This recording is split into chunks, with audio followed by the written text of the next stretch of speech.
Morning बच्चों, आप सब कैसे हैं? आई होप आप सब ठीक होंगे और घर पर ही रह रहे होंगे। तो आज मैं आपके सामने एक समस्या लेके आई। मैं अपनी इस गाड़ी को इस जगह पे के अंदर खड़ा करना चाहती हूँ। क्या ये गाड़ी इसके अंदर जा सकती है? नहीं जा सकती। क्यों? यहां से नहीं जा सकती, इस रास्ते से नहीं जा सकती, इधर से भी नहीं जा सकती, सब तरफ से क्या है? बंद है। बंद है ना? तो ऐसी आकृति को हम क्या कहते हैं? बंद आकृति कहते हैं। कैसी आकृति है ये? एक बंद आकृति है। तो अगर मैं इनमें से एक भी स्केच पेन हटा देती हूं तो अब ये गाड़ी इसके अंदर जा सकती है। अब ये आकृति कैसी हुई? खुली आकृति थी। खुली थी तो इसके अंदर जा सकते हैं, और बंद है तो हम उसके अंदर नहीं जा सकते। ठीक है बच्चों? तो जो बंद आकृति होती है वो हम बनाने का प्रयत्न करेंगे। जैसे ये आकृति थी, ऐसी ही कुछ आकृतियां हम बनाएंगे। तो हम स्केच पेन की हेल्प लेंगे ये आकृतियां बनाने के लिए। आप सब भी स्केच पेन ले सकते हैं या माचिस की तीलियां ले सकते हैं। उनकी हेल्प से आप आकृति बनाइए। तो सबसे पहले हम लेंगे एक स्केच पेन। तो एक स्केच पेन से हम एक आकृति बनाने का, बंद आकृति बनाने का प्रयास करते हैं। तो क्या बन सकती है एक स्केच पेन से एक बंद आकृति? क्या ये एक बंद आकृति है? ये तो सिर्फ एक रेखाखंड है, कुछ भी नहीं है, और है ना? दो से बनाने का प्रयास करें। ये दो स्केच पेन रखे हैं मैंने। तो ये एक बंद आकृति नहीं है, ये एक खुली है। इसके अंदर भी ये गाड़ी जा सकती है। जा सकती है ना? और किसी दूसरी तरह से रखूं तो भी जा सकती है। जा सकती है गाड़ी? हाँ जी, बिल्कुल जा सकती है इसके अंदर गाड़ी। तो अब और कैसी बंद आकृति बनाए? दो स्केच पेन से तो नहीं बनी। अब हम प्रयास करते हैं 3 स्केच पेन से बनाने का। तो अब मैंने ले लिए हैं 3 स्केच पेन। ये एक बंद आकृति ये बन गई। और बनाए।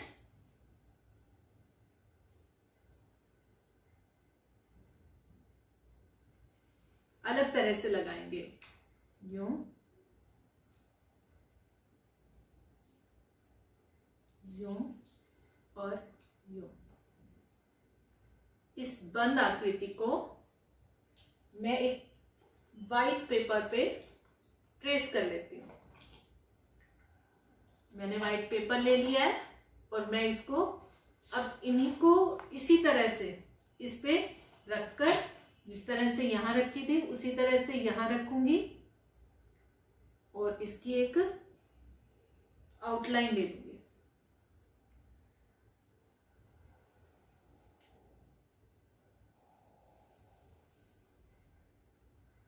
इस तरह से आप भी इसकी ट्रेसिंग ले सकते हैं। ये हो गया हमारा पहला ट्रायंगल या त्रिभुज कह सकते हैं हम। 3 भुजाओं वाली बंद आकृति को हम क्या कहेंगे? त्रिभुज कहेंगे। ठीक है? तो ये त्रिभुज मैंने बना लिया है। इसी तरह इस त्रिभुज को भी मैं वाइट पेपर पे ट्रेस कर लूंगी।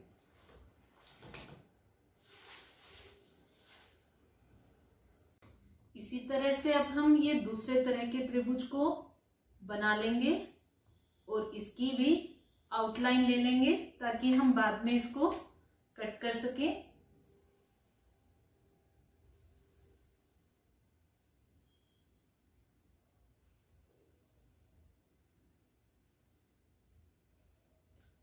ये मैंने इसकी भी आउटलाइन ले ली है और अब मैं दोनों त्रिभुज को कट कर लूंगी।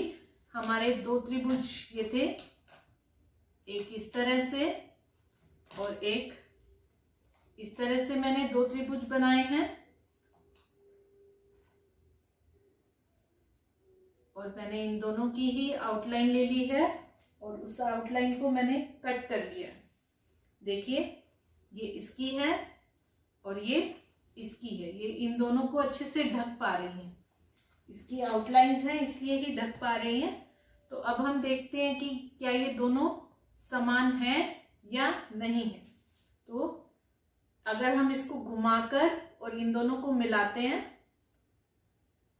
तो आप देख पा रहे हैं कि आपको दूसरा त्रिभुज नहीं दिखाई दे रहा होगा, दोनों त्रिभुज ने एक दूसरे को अच्छे से ढक लिया है, ढक रखा है। तो इसका अर्थ ये है कि अगर हम 3 समान आकार की माचिस की तीलियों या स्केच पेन या कोई भी वस्तु लेकर अगर हम 2 त्रिभुज बना रहे हैं तो ये दोनों त्रिभुज समान आकार के बनेंगे और इनमें कोई अंतर नहीं होगा, ये एक दूसरे को अच्छे से ढक पाएंगे। अब हम इसी तरह से और भी आकृतियां बनाते हैं।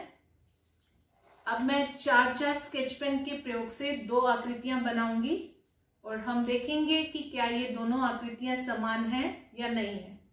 इनको भी मैं पेपर पे ट्रेस कर लूंगी बनाने के बाद और फिर उनको कट कर लूंगी।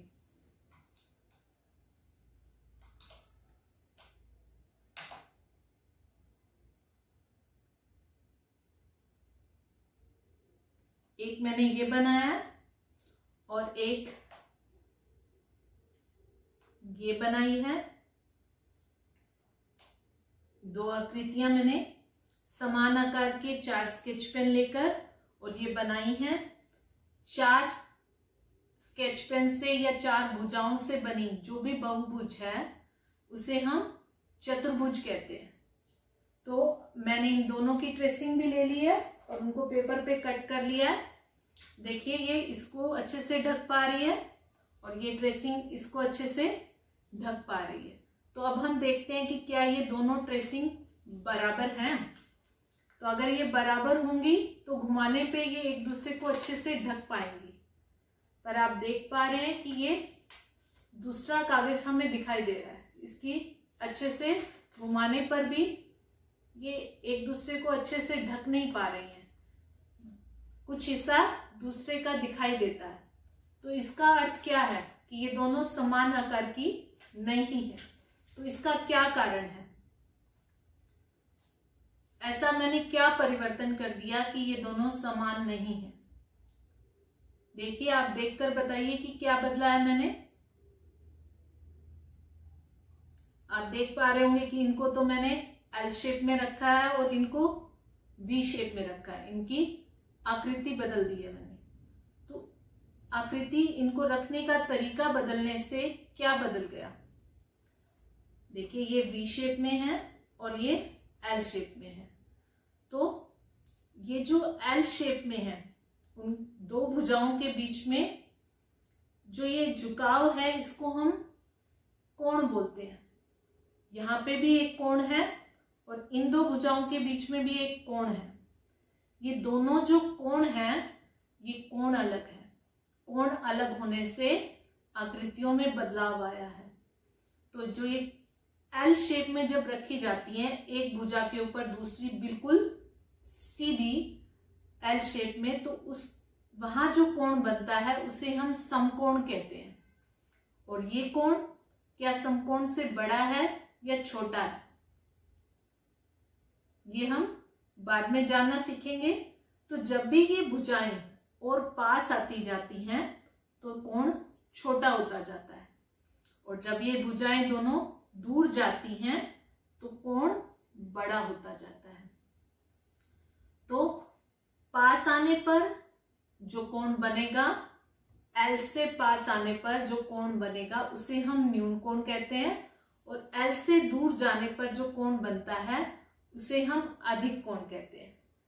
तो आज हम 3 कोणों के बारे में जान चुके हैं, समकोण, न्यून कोण और अधिक कोण। जब एक भुजा के ऊपर दूसरी भुजा बिल्कुल सीधी खड़ी है, बिल्कुल सीधी, तो जो कोण बनता है उसे हम समकोण बोलते हैं। और जब वो समकोण से थोड़ा पास आती हैं तो जो कोण बनेगा उसे हम न्यून कोण कहते हैं और जो दूर जाती हैं तो कोण बनता है उसे हम अधिक कोण कहते हैं। तो आप सभी समझ चुके हैं समकोण, न्यून कोण और अधिक कोण।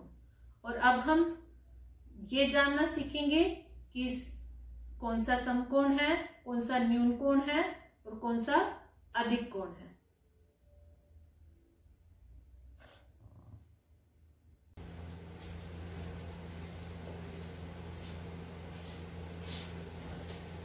तो आप सभी बच्चों को अपने घर के अंदर कुछ ऐसी वस्तुएं ढूंढनी है जहां पे आपको समकोण दिखाई दे। आप अभी देख भी पा रहे होंगे कि जैसे इस मेज का कोना है, ये एक समकोण बना है, एक भुजा के ऊपर दूसरी बिल्कुल सीधी खड़ी है, समकोण। इस मेज के सभी कोने समकोण बना रहे हैं। दरवाजा है, खिड़की है, सभी में समकोण होता है।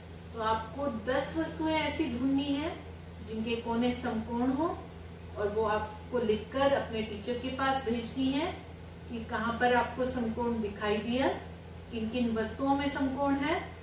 और एक और कार्य है, आपको मैं एक पिक्चर भेज रही हूँ, उसमें आपको कुछ आकृतियां दी गई हैं और आपको पहचानना है कि किस किस आकृति में समकोण दिखाई दे रहा है। ठीक है, सभी ये कार्य करेंगे और अपने टीचर से चेक कराएंगे।